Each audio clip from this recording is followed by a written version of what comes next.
What's up, sluts? Comedy is dead.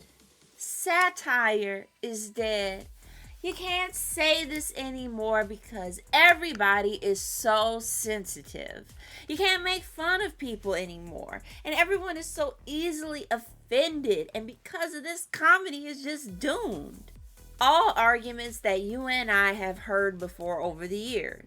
Mainly from older comedians who, when trying to do their old routines from 2001, are not met with roars of laughter, but offended gasp and clutch pearls. But you can also hear this argument from regular folks. People who feel that thanks to cancel culture, comedy just can't be what it used to be. That comedy has no edge or bite because of those damn millennials and Gen Zers being so offended all the time. The truth of the matter is not as charged as they want you to think. The major point is that comedy is a very subjective thing. Like, I love the Three Stooges, but my mother finds them personally offensive. The violence is just too much for her. Meanwhile, I'm like, hit him again, Mo. Like the little degenerate I am. Of course, our nostalgia for things we remember being funny, as well as what we culturally agreed as being funny, plays a role in this too. Because it still must be funny after all these years, because I remember it being funny, right? Yeah, we all know that that's not the case all the time. The other part is that cultural tastes change, and that's just the way that it is. Once again, going back to the Three Stooges, they were once one of the biggest comedy groups of their day. Slapstick and vaudeville comedy was what got people in the theater slapping their knees and rolling around with laughter. And that's not the case today, especially when it comes to the elusive mystery of Gen Z. In fact, I would personally argue that when it comes to Gen Z, studio executives and creators are still hard pressed to really pinpoint what this generation finds funny. Gen Z grew up during peak internet meta humor, where we no longer have to post the actual panel of Lost from Control-Alt-Delete, but now lines convey the same thing. Like, they just see it and they know what it is instantly. Yes, I know the oldest of them are in their 20s, but I'm 31. Pretty much anyone in that age range is like a kid to me, alright? But the thing is that the Dadaist nature of internet humor that Vine kind of helped to cultivate fully took root in Gen Z. So it makes it hard to pinpoint the humor of a group of people that like Bo Burnham's Inside and the deconstruction of internet culture, isolation, and overconsumption, along with this, but who will also call out Ricky Gervais or Louis C.K., which are normally the go-to guys for Hollywood for a demographic like that when they want to be more edgy and hip.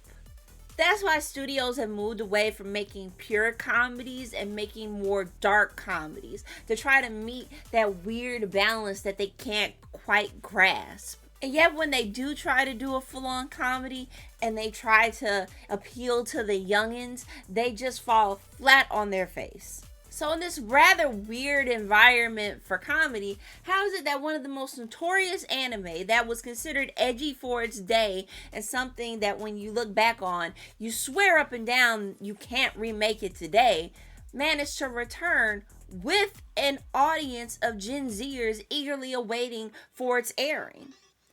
And does it really stand a chance? Panty and Stocking with Garter Belt is a raunchy comedy anime that came out in 2010.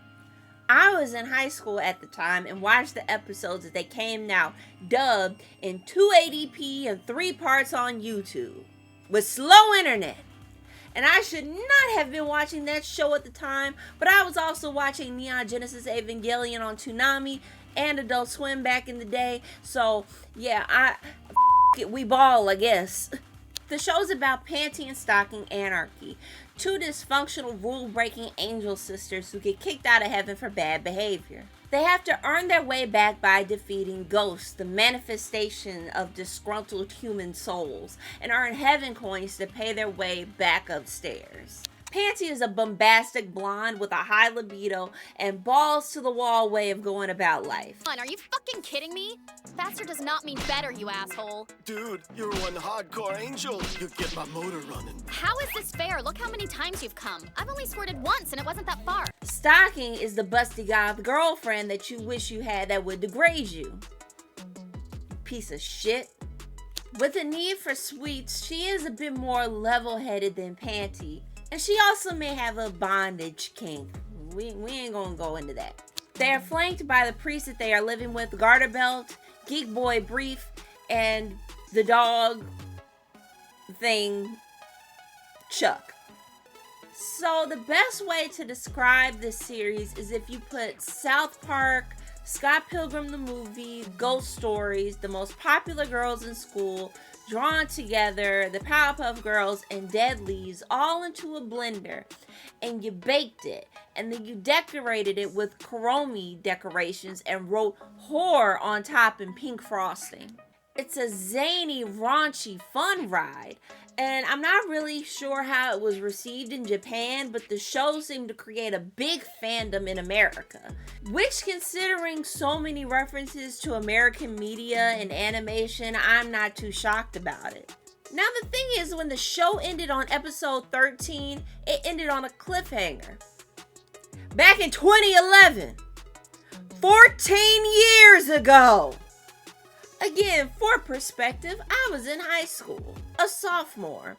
I am now 31 with a 401k and health insurance. They promised a season 2, but just like Ouran High School Host Club and Yuri on Ice, the years passed, rumors floated around.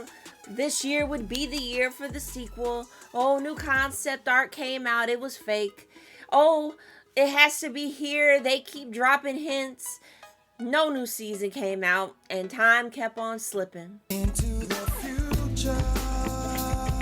And while yes, you and I both know that 14 years is a long time, in the cultural landscape, especially with the internet and attention economy over the years, that's damn near an eon. Only a few die-hard fans were keeping Panty and Stocking alive in anime circles. You may see a pair of cosplayers at an anime con, some horny fan art every now and again. But a strange thing happened. Around 2020, when I got on TikTok because of the I saw so many people bring up Panty and Stocking. What I saw out of the sea of Genshin Impact and Junko cosplayers were a lot of people dressed as Panty Anarchy. I also heard a lot of audios using Panty's dub voice that would get popular when certain e-girls use them for a video. I assume because of its resurgence there, it caused others to want to know where this character or this sound came from and got people to go back and watch the show. The same thing happened with another old 2000 show, Clone High, at the same time. With the fandom and interest in Panty and Stocking renewed, it was nice to see anime that I remember having fun with get a new audience. So then I guess the new owners of the IP, Studio Trigger, saw this renewed interest and decided that now was the time to put out that a new season of Panty and Stocking was in the works. Now, having been through this same song and dance before with the original creators, Gainax, I brushed this announcement off. But then at Anime Expo in 2023, they actually dropped a teaser trailer announcing to the world that Panty and Stocking is coming back. No, this is not AI. No, this is not fake news. We're bringing them back. Then in March of this year, they dropped a teaser for 2 new male characters along with new animation and giving the seemingly final air date of sometime in July of 2025. Now, amongst the hype of waiting for a show that you love to come back after almost 20 years, I started to wonder, with the state of culture right now, with tastes having radically changed since 2010, would the humor of the show still be able to work? Could those blowhards I mentioned at the start actually have a point? But then I thought, did the humor work in the first place? Well, yeah, it must have, because it's still drawing in fans 14 years after the fact. But what about it is attracting the new generation?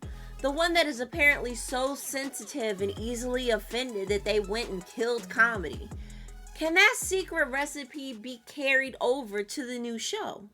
During the time Panty and Stocking aired, raunchy comedies and over-the-top satire was in, from the peak popularity of South Park to the off-brand humor of Adult Swim shows, to movies such as The 40-Year-Old Virgin, Pineapple Express, and Superbad. It was unique in terms of its humor and in its art style for anime at that time. Most shows at the time looked like this, and they were a lot more coy about the fan service that they were having in the show. Not really in how it's done, but in how you got that way. Like, oh, I fell on top of my classmate, or oh, I accidentally looked down her shirt. It was never really at that overt, unless it was a straight up ecchi or hentai anime, and then it only focused on the male lead character.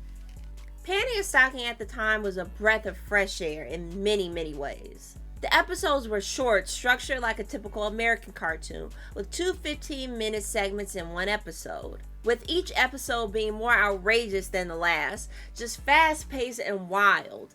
Looking back at the show now with the eyes of an adult and not a teenager, which is what I was when I saw it, I can say it still holds up. The overall outrageous nature of the show, the animation, the fan service even, and the original version and the dub just solidified the out there nature of what they were doing. And the way that they just experiment overall with styles, like they throw you a curveball around episode 5 part 2 by changing the style and the tone of the show overall, and then episode 7 starts with the episode where the girls are transformers fighting each other. Like, the experimental nature of the show allows you to just go along for the ride. It hooks you into wondering what else they're gonna do, and like, how are they gonna switch it up? What are they gonna make fun of next? Like, it's really just the experimental nature of the show and the humor that adds to the overall experience of Panty and Stocking. It's absolutely the wildest vibes that you could probably get from an anime at that time, and I highly recommend that if you liked any of those shows that I mentioned back in the beginning, that you should watch this. Watch it. I think that you will absolutely love it. So now that we know what really made this show work, why did it end up finding an audience today? Well, let's look at the culture of today. Now, back in the day, we would have called Panty and Stocking edgy. Not like Shadow the Hedgehog with the Glock edgy, but like yelling fuck in a crowded food court edgy. But the concept of edgy has changed over the course of 14 years. Edgy today is rather tame. Like, saying the C word would have gotten like 1 billion people to yell at you about decorum and decency.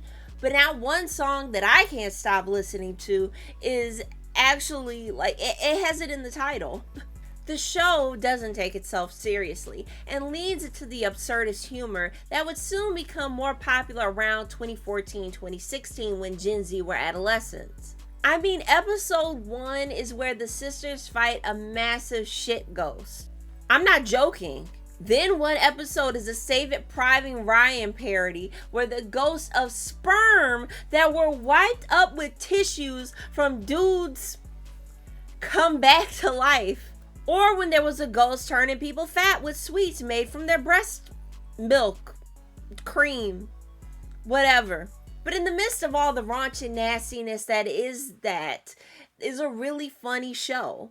I feel that people who don't care to get what the current generation finds funny will miss the fact that Gen Z really seems to have a thing for camp and parody.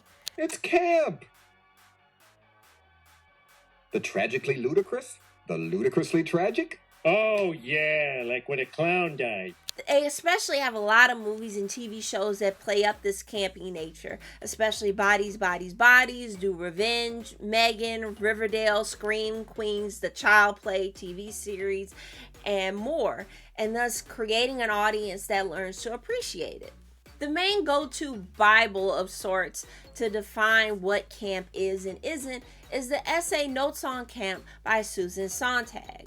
Now, she has over 58 points on what is and isn't camp, but we're only going to focus on a couple, ones that really highlight why Panty and Stocking is camp, and considering camp's resurgence, as I mentioned before, why this generation seems to really love it. Camp is a certain mode of aestheticism.